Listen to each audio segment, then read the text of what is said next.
Assalamualaikum warahmatullahi wabarakatuh. Kelompok kami ingin mempresentasikan terkait ujian tengah semester mata kuliah State Market Society dan presentasi kami berjudul Benchmark GDP Gross Domestic Product pada tahun 2021.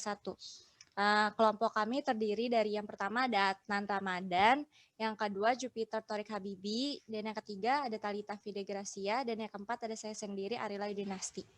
Next slide. Kami mengemukakan 3 masalah utama, yaitu COVID-19, PSBB, dan kurangnya aktivitas ekonomi. Nah, ya COVID-19, pandemi COVID-19 menyebabkan perubahan di segala aspek termasuk perekonomian. Perekonomian Indonesia mengalami kontraksi GDP pada tahun 2020. Kontraksi tersebut sebesar 2,07% yang disebabkan adanya resesi global karena adanya pandemi COVID-19.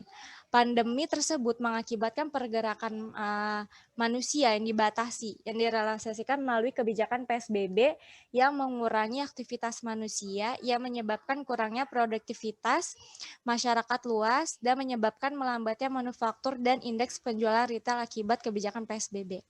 Lalu yang kedua ada PSBB, pembatasan sosial berskala besar, yaitu merupakan sebuah cara yang digunakan pemerintah untuk menahan penyebaran virus corona agar tidak bertambah banyak.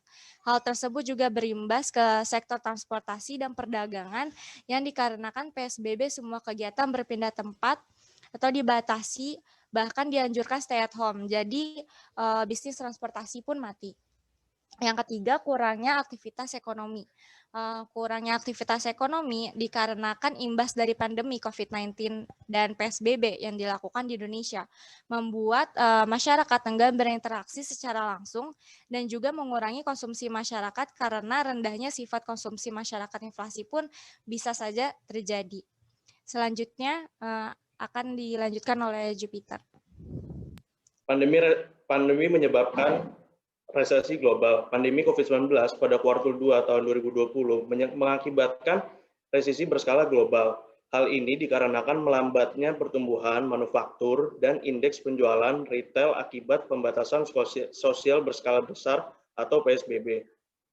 Hal tersebut juga berimbas ke Indonesia tentunya, karena selama 5 tahun terakhir tercatat kondisi perekonomian Indonesia stabil dan cenderung meningkat.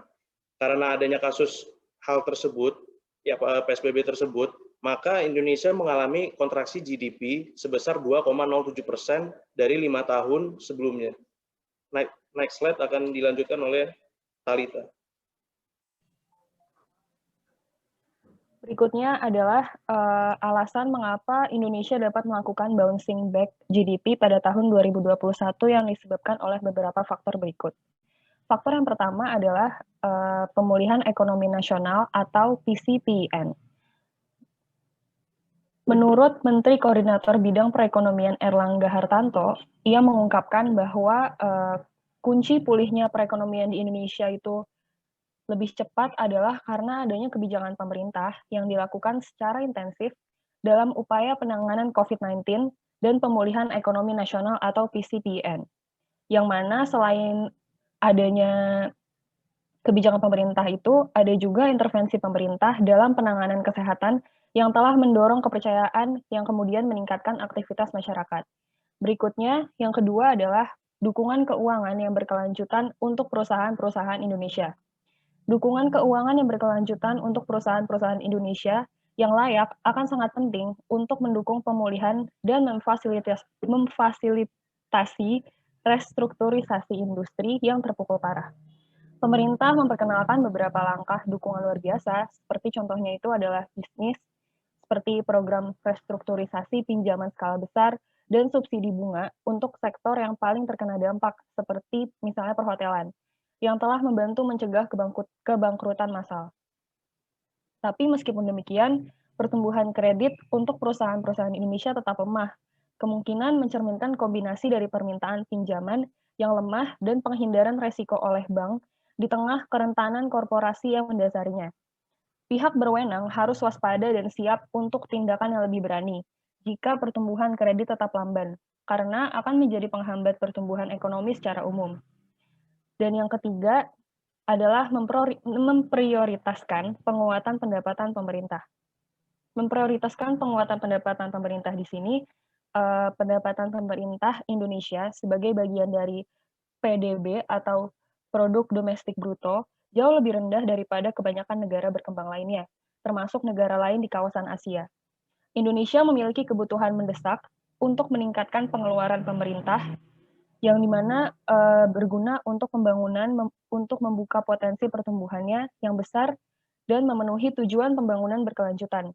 Pendapatan yang lebih tinggi akan memungkinkan peningkatan pengeluaran untuk pendidikan, infrastruktur, kesehatan, dan jaring pengaman sosial, dan mendorong pertumbuhan yang berkelanjutan dan inklusif. Next slide akan dilanjutkan oleh Adnan.